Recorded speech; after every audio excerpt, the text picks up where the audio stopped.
సరే, ఇప్పుడు నేను చదివి వినిపిస్తాను ఆయన ఏమన్నాడు, దానికి నేనేమన్నానని. చాలామంది స్త్రీల గోలలు ఇలాంటివే. బాధలు ఉంటాయి, కానీ వాటి నుంచి తప్పించుకునే ఇష్టం ఉండదు.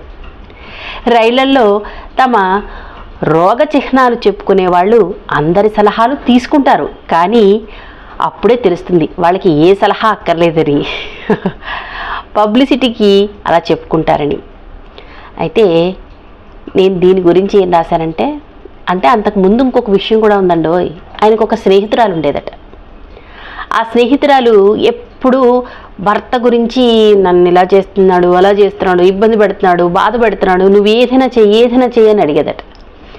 దానికి ఆయన అంతా వినేసి, అప్పుడు చదువుకునే రోజులట, అంతా విని ఏదైనా చేయాలి అని రాత్రి కూర్చుని బాగా ఆలోచించేవాడట. ఆలోచించి ఏం చేద్దాం